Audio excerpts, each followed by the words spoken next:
Hey, greetings, everybody. Welcome back to the third season cooking. Here we are back in the kitchen, and it's Ryder Cup week. So, woohoo! Um, you know, go your team, whichever side that is, the Euros or the Americans. Cheers. Chechvar, dark lager. Maybe that might be a clue who I might be pulling for. I'm just saying. Nami.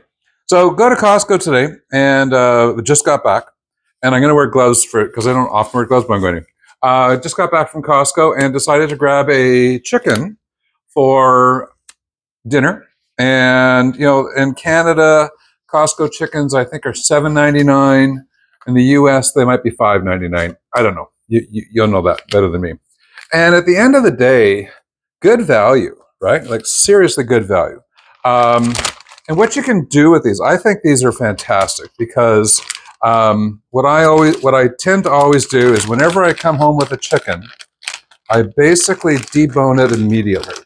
And I do that because, let's face it, this is good value. Now, part of the deboning process, and I'm going to show you how to do this because, quite often for many people, they hear about deboning, but they go, well, okay, I guess I'll do it. So I'm just taking the wings off, and I'm just pulling the meat off the wings and back into the bag, because the bag I will put into the freezer just like that. I'll just seal up the bag, put it into the freezer, and then when I want to make chicken stock, I will pull the bag out and I'll empty it into the Instant Pot.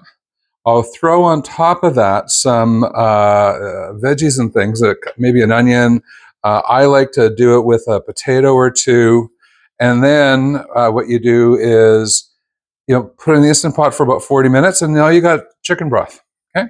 So taking all the skin off it and just putting it into the container here. Sometimes I eat the skin, sometimes I don't. Just depends on my mood. Take the neck out.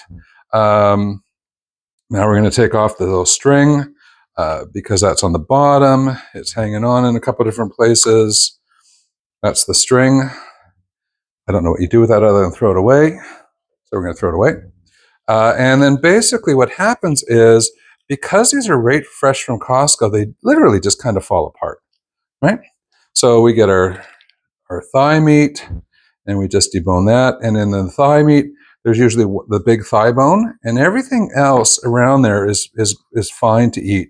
So I sometimes feel around just to make sure I'm not getting any significant cartilage or gristle or anything.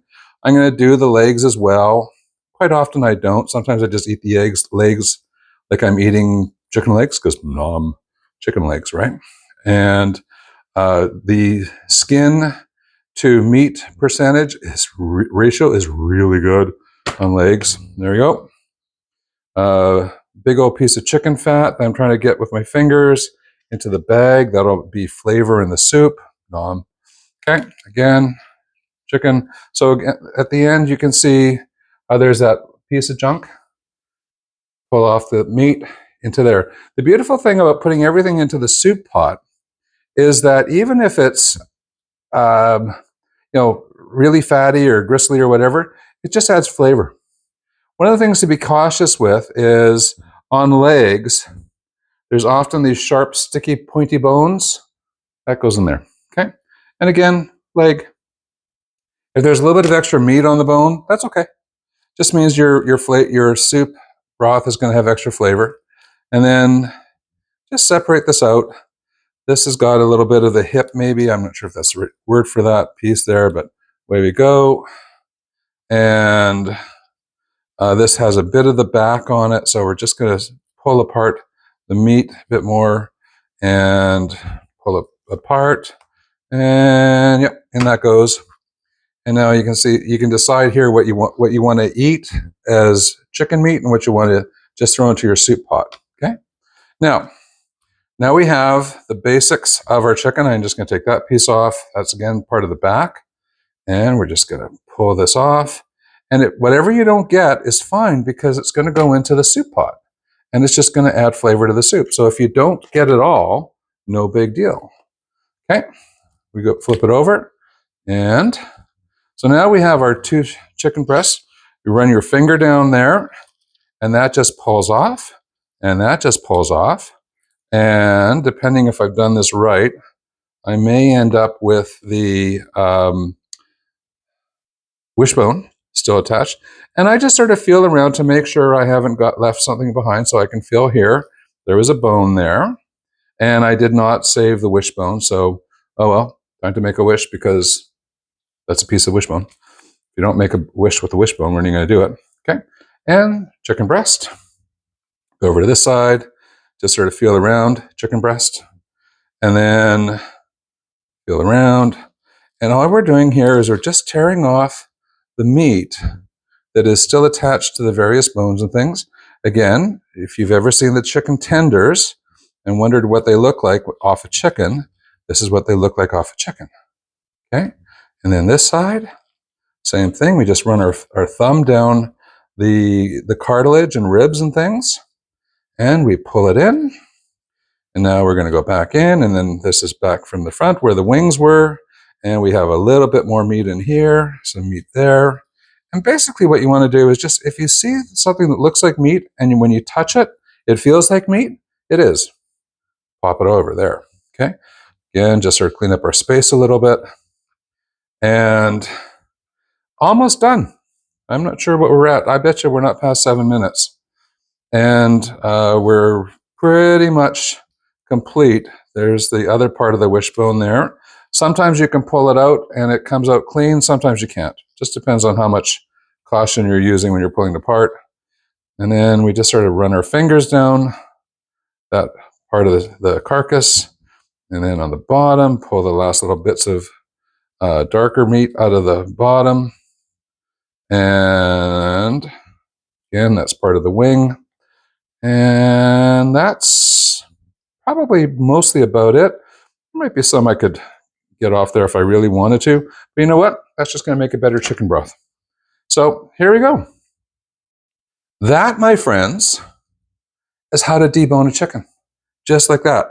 Taking our gloves off. Notice how with one hand, you sort of pull it up a bit, and then you just pull it into there. And then with the other hand, you pull it up over that. Bingo, bango, bongo.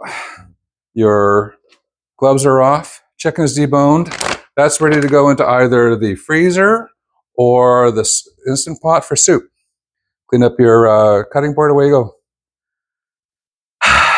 Here we are in the fall season, our third season of the year, third season of life. You might be trying to figure out how to make ends meet. Man, rotisserie chickens, I don't know how they sell them for $8. I don't know how they sell them for $10 at Walmart or Superstore or Sobeys or Safeway or whatever American places, Piggly Wiggly, wherever you shop. But here we go. They make a fast dinner, so that is giving us more than enough chicken meat for 3, 4, 5, 6 meals, maybe more, for 2.